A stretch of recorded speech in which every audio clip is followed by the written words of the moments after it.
Straw Hut Media. Oh God, I don't even know what to say. Let me think this over for a second.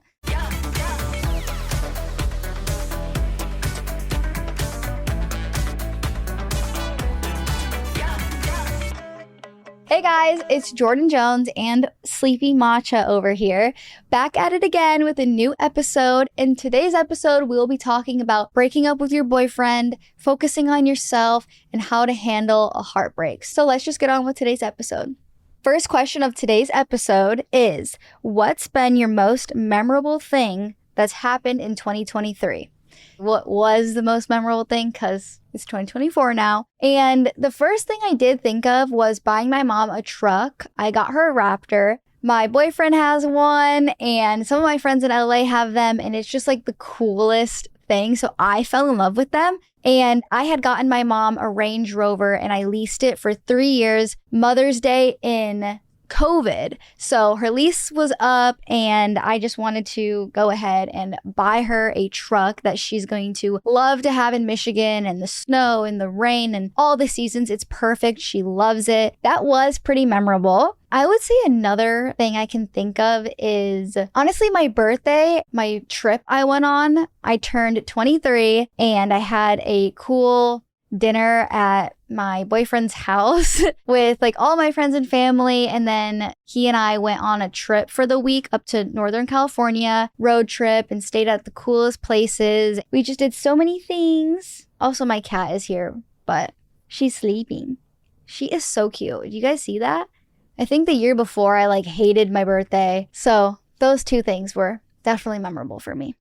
Next thing. How do I break up with my boyfriend even though I don't have a reason? Well, it kind of seems like wanting to break up with him is a reason in itself. I mean, if you don't want to be with someone, you just need to be honest. And if you're worried about how the other person's going to feel, just think about how much worse it would be if you continued it, and how much deeper they'd fall in love with you, and how much more sad the breakup would be if you delayed it. So being honest, having a conversation, just being it is hard to bring up a conversation about this. And it's really hard when you just know the person doesn't feel the same way, because it's probably what's happening. I would say something like, I know that this probably is coming out of nowhere, and I just want to be honest with you. It's sad, but I just really don't see a future with you. And I know that someone out there will treat you better than I treat you, and will love you more than I love you. As much as I loved our time together, it's best for me right now if I am alone. I need to do some healing.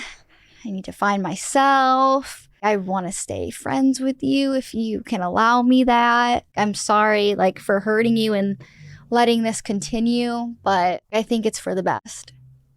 Obviously not a good conversation to have with anybody, whether something good has happened, bad has happened, you guys have been together for a year or way longer. Breakups are going to be hard, and I just think that it's better to end it at that first thought, because it can just get worse. And the sooner you say something, the sooner she can go move on and be alone, and someone will treat her nicer and better and everything like that. So if you're not doing it for yourself, do it for that person, because they don't deserve that. No one deserves to be half loved. So if you're feeling not 100% in, I always say this, but it's just better to be honest. It's really hard though, actually having that conversation. I don't even know how that would go. But good luck, be honest, and on to the next question. This one is a good segue. How to focus on yourself.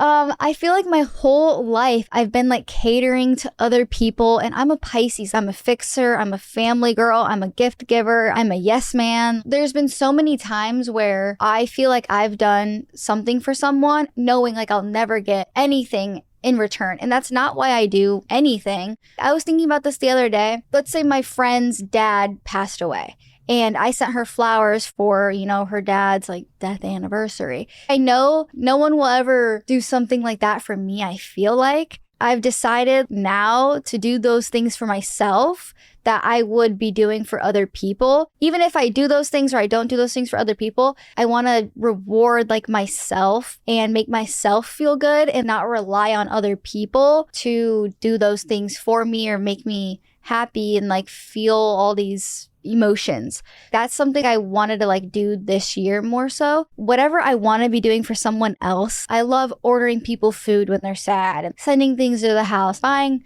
people flowers, just making someone feel like appreciated. People do that for me, but I don't know, I just need to do more things like that for myself.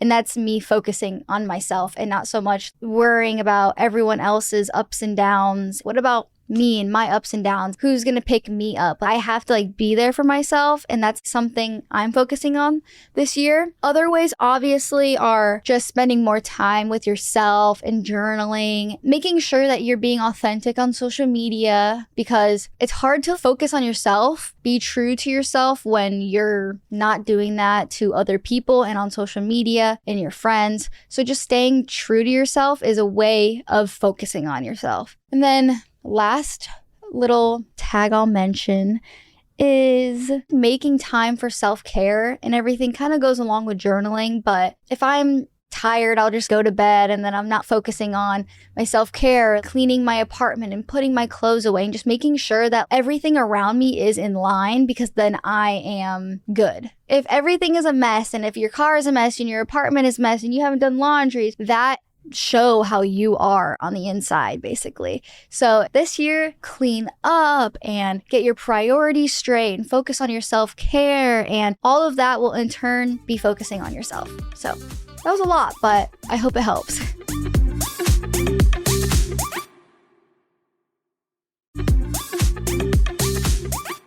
How do you know if he's talking to other girls?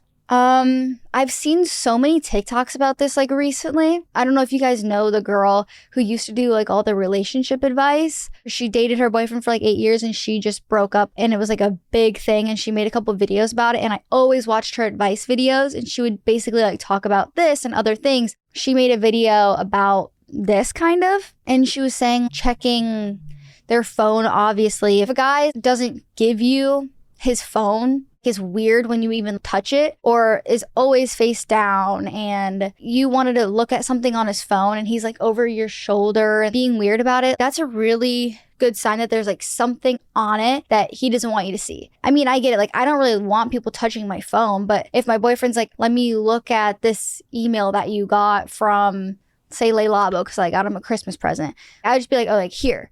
If I'm in a relationship, you basically like have full access to my phone. And if your boyfriend has been like that before and then now has kind of changed up, he puts his phone under his pillow, brings it in the shower, all this stuff, it's, I guess, a good sign that there's something he doesn't want you to see. I mean, probably if he goes out to clubs and bars without you, that's a good sign that he's talking to other girls. It's obviously like a trust thing, and some girls, you know, say if a certain situation has happened before, she's not going to trust you out. A lot of guys will be like, oh, I don't want you to go to the bar, and then like guys will go, just like kind of weird. I mean, I would say like Snapchat, but I don't really know how or why or like where to look for that kind of thing on Snap.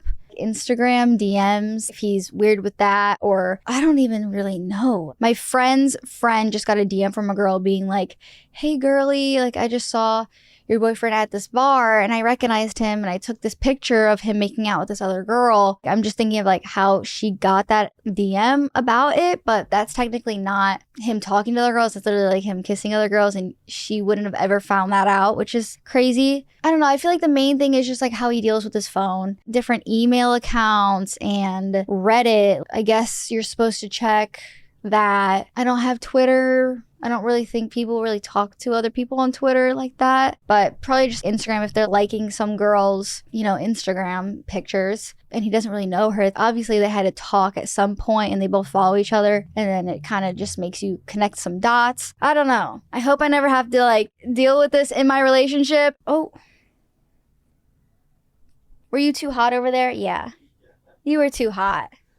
That is so cute. If you're thinking about it, if you're like, oh, I wonder if he's talking to other girls, I've seen this and seen that. If you're having these like doubts and feeling and intuition, it kind of does like suck. And most of the time it's true, and trust your intuition. But because my boyfriend and I have full access to each other's phones, I already like trust that if he like changes password, took like my face off of it, I would obviously be weird about it. Imagine if I like change my passcode and he's, you changed your password? Like what for? Like what's on there? Is scary. So I would say that that's something to look out for too.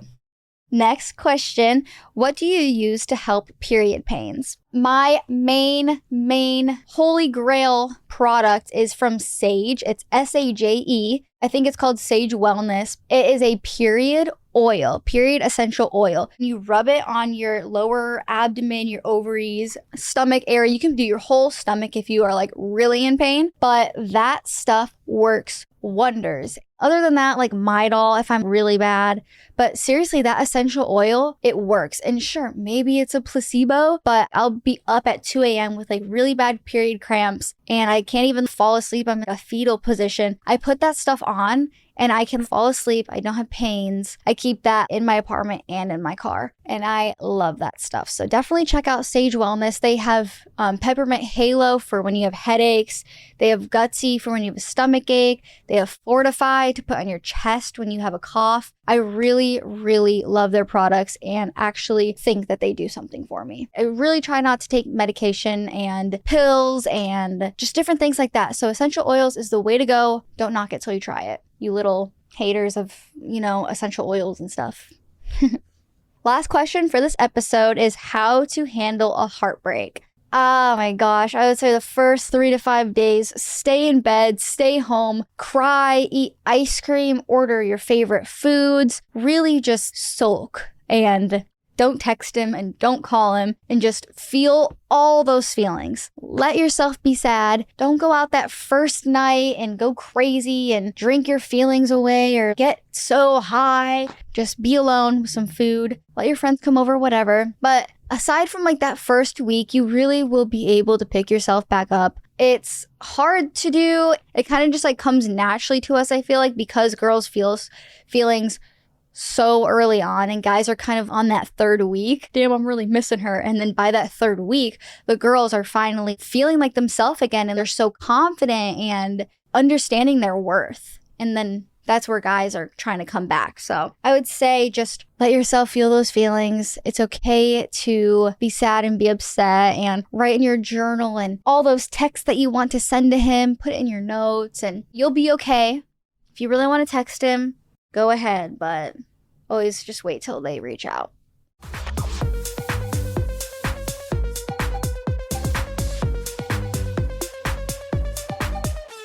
All right, guys. Thank you so much for watching this episode. I will see you guys next Wednesday with a new episode. Bye, guys. Love you.